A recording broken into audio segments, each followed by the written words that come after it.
বড়দিন বিফল না হয়।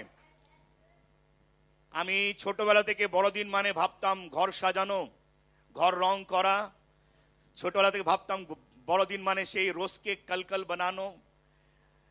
ছোটবেলা থেকে ভাবতাম বড়দিন মানে সেই কেক বানাতে ও মায়ের সাথে ঘরকে সাজাবো সেই স্টার বেলস দিয়ে, এবং ভাবতাম সেই 24 তারিখ রাতে চার্চে যাব এবং গিয়ে গির্জা করব, চার্চ করব, নতুন কাপড় পরবো, একে ওকে দেখবো, ঘুরবো বন্ধু বান্ধবের সামনে। যখন বড় হলাম কিছু নেশা করতে লেগে গেলাম।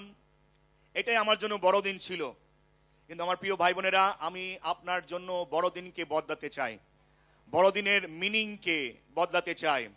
হালেলুয়া। বড়দিন শুধু একদিনের জন্য না, যিশু এসেছেন যাতে আপনার জীবনে 365 ডেজ যাতে বড় আনন্দের দিন হতে পারে, একদিন শুধু না।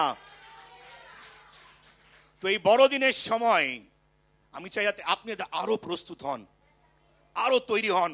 আমাদের খ্রিস্টের জন্মদিন যদি মানাচ্ছি, যিশুর জন্মদিন যদি মানাচ্ছি, কিন্তু শুধুমাত্র জন্মদিন শুধু কেক, জন্মদিন শুধুমাত্র সাজিয়ে না, কিন্তু আসল সাজানো হওয়া উচিত আপনার হৃদয়, আসল সাজানো হওয়া উচিত আপনার মন। আমিন, হালেলুয়া। যিশুকে আসতে হয়েছিল এই পৃথিবীতে পাপের জন্য বা পাপীদের জন্য।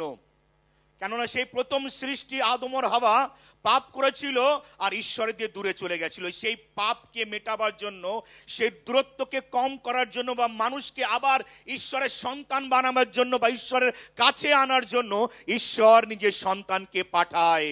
হ্যালো চার্চ, কতন বুঝতে পারছি আমরা? যিশু এসেছেন এই কারণে পাপকে মোচন করার জন্য, পাপকে নাশ করার জন্য, পাপীদের জন্য, পাপীদের পরিত্রাণের জন্য, উদ্ধারের জন্য। যে আশীর্বাদ থেকে আমরা বিয়োগ হয়ে গেছিলাম সেটাকে আবার যোগ করার জন্য যিশু আপনার আমার জীবনে এসেছে।